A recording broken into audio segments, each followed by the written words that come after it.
Hello and welcome to the Eating Disorder Therapist podcast. This is a podcast to help you find peace with food and overcome disordered eating. And I'm Harriet Frew, aka the Eating Disorder Therapist. And I'm so excited to share with you all kinds of stories, tips, information and guest interviews to help you on your journey in finding peace with food. So thank you so much for listening today. Now today I'm going to talk about 7 ways to boost your recovery motivation, because I think eating disorder recovery, as we know, it can be a challenging, long, old road. Your motivation is going to fluctuate quite a lot. Some days you're going to feel like you're really up for it, other days not at all. It's all part of the process, but how can we stay in that more motivated place where we're holding on to why we're recovering, why we're on the road in the first place, and all the good things? So 7 different ways. So number 1, let's just dive straight in. So number 1 is accepting your ambivalence. So accept that ambivalence, being in two minds about change, is absolutely normal. You can then be much more compassionate and understanding with yourself, because your eating disorder has been a coping strategy for a long time.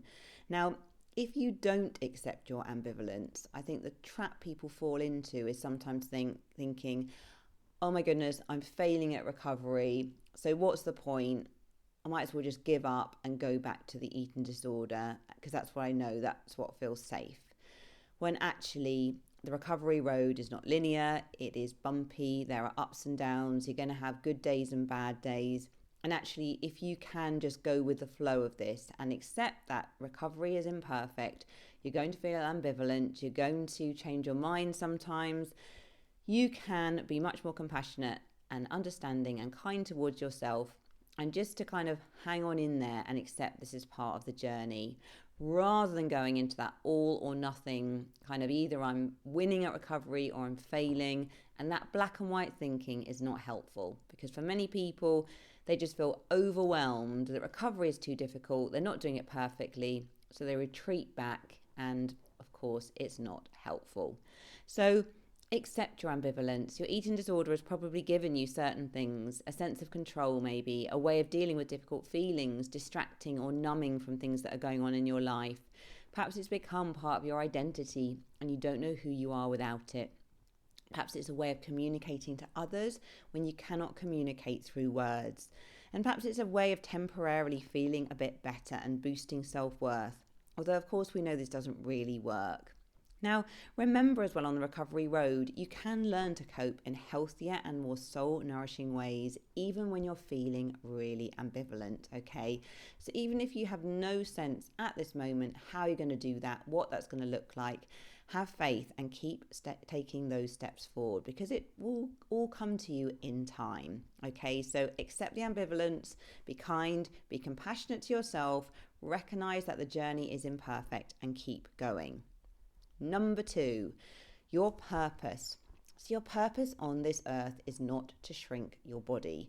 Now, I think society has often conditioned us so much that we can feel like I'm only acceptable if I'm muscular or really thin or really lean. But we were not put on this earth to pursue the perfect body or to shrink ourselves or to punish ourselves in this way. You have talents, passions, purpose, loves, things that light you up, things that interest you, things that get you into a flow state where time just passes and you don't even realize it. And maybe right now you feel really out of touch with all of this. Maybe you feel that you've forgotten how to do these things. You've forgotten who you were before you had the eating disorder. But it doesn't matter, because you can get back towards yourself, okay? So have a think about, what did you used to love to do? Can you remember a time when you were more free and relaxed? Maybe it's been a very, very, very long time ago, but there will probably be some clues in your past which indicate the things that really light you up and bring you joy. Number 3, your trauma. So maybe you've experienced trauma, loss, toxicity, betrayal, a loss of your sense of self and worth. And I think life can be incredibly hard and challenging. You may feel broken. You may feel I'm undeserving, I'm not good enough, I'm unlovable. You may feel in a very hopeless and helpless place. Now, however low you are feeling right now, I want you to know that you can heal through this.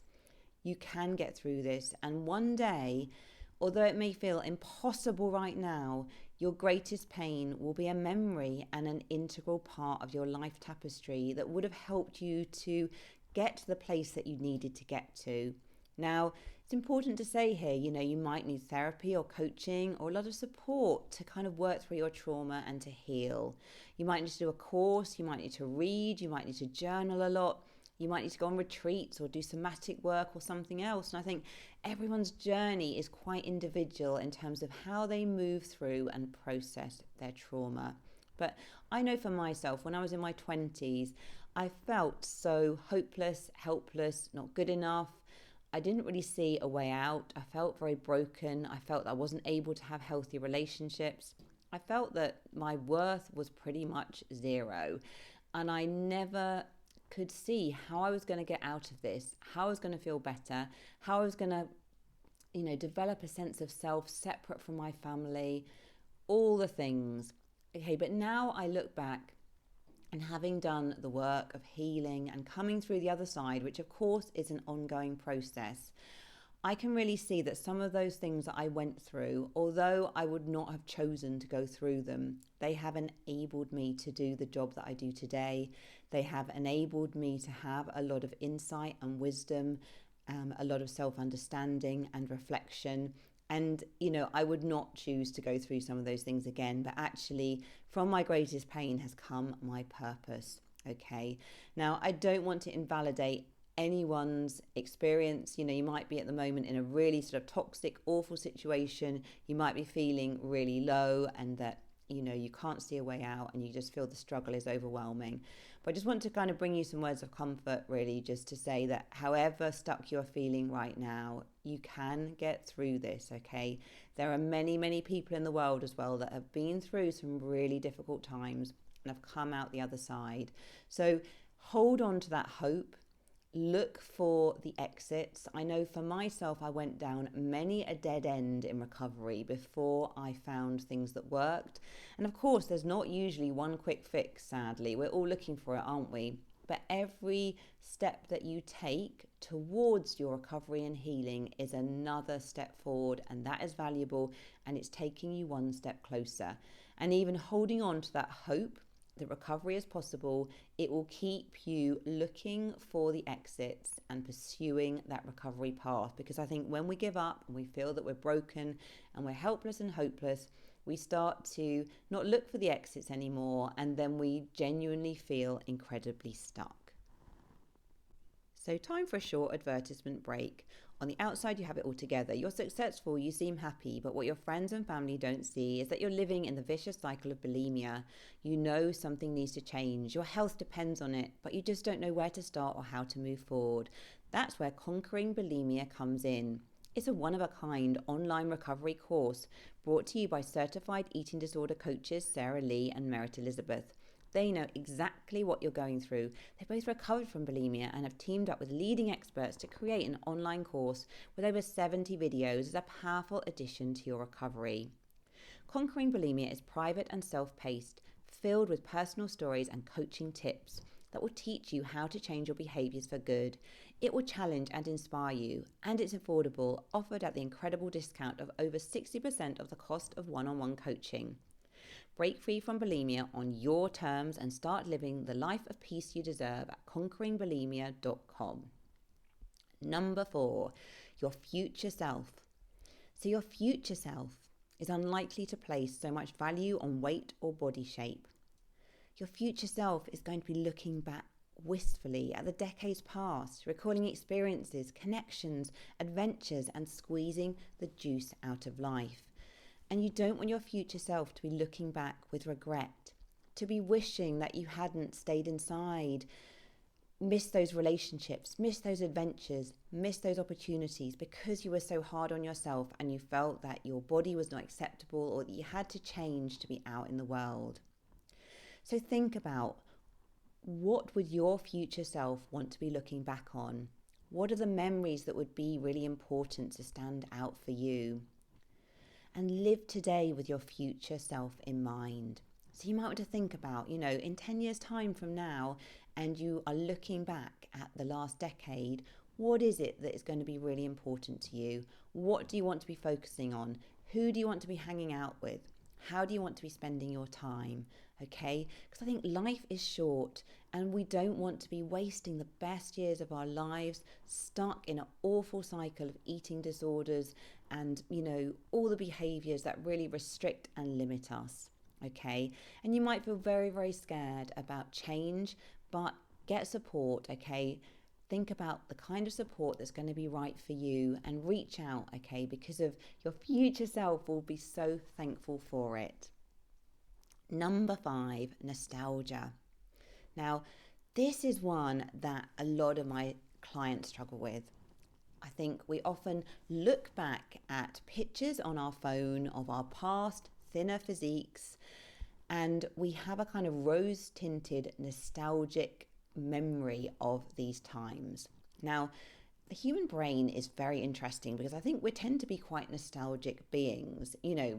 Perhaps if you've had a relationship in the past which was actually quite toxic, you might find your brain, still kind of thinking back longingly to the good points of the relationship, to the time where that person, was really attentive and kind and invested a lot in you. And you kind of gloss over the kind of more toxic aspects, particularly when you're feeling lonely or down or, just not having a great day. So get real about the pictures on your phone. And in the first place, I wouldn't even be looking at these because they give such a distorted reality.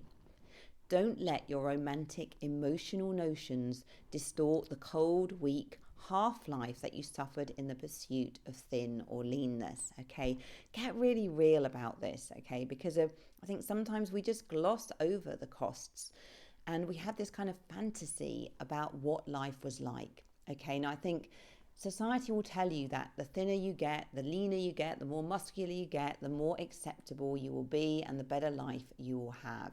Now, you might want to be kind of prioritizing your health and looking after yourself, but I think it gets to a point where we cross a line and we are actually compromising our health in the pursuit of these things, and we are no longer in a place of mental and physical kind of optimal health.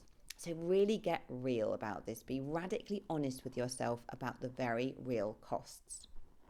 Number 6, the pros of the eating disorder. So reflect on the pros, and I'm saying this with inverted commas.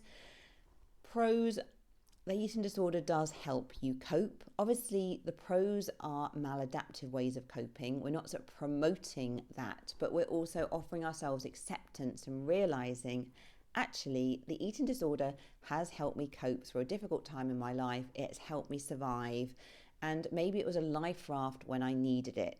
However, going forward, I don't want to be using this eating disorder anymore. So how could I be coping in healthier and happier ways? So really think about, what are the personal pros for you of your eating disorder? Is it helping you distract from difficult emotions?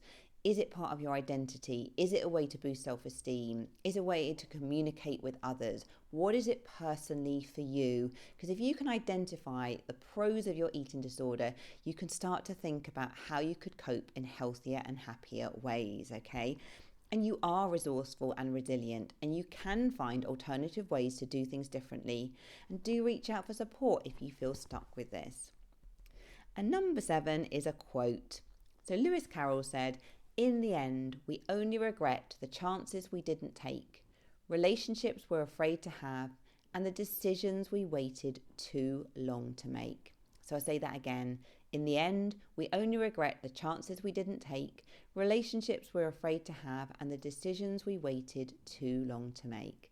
So be brave. You can do it, okay? Think about the future self. You don't want to be looking back with regret on all the things that you have missed out on. Yes, it's scary going forward and making changes, but actually the future could hold so many wonderful opportunities for you. You could step far more into your full and flourishing self. Yes, it's going to be an up and down, bumpy old road, but it's so worth it rather than being stuck in the depths of an ED. Okay, hope you enjoyed this episode. If you're not following me already on Instagram, do seek me out at the Eating Disorder Therapist _. And for further support with your relationship with food, do go to the eatingdisordertherapist.co.uk. If you're a professional listening, you may be interested in my online body image and eating disorder courses. These are for professionals who are working with clients. So if you're a personal trainer, a therapist, a counsellor, a nutritionist, a dietitian, and you're fairly new to eating disorders and you want some tips and skills and strategies and to build confidence in working with clients, do have a look at the links in my show notes and you'll be able to kind of find out more about the courses and see if they're right for you. If you like this podcast, I would be so grateful if you'd follow, rate and review, as it helps it reach so many more listeners.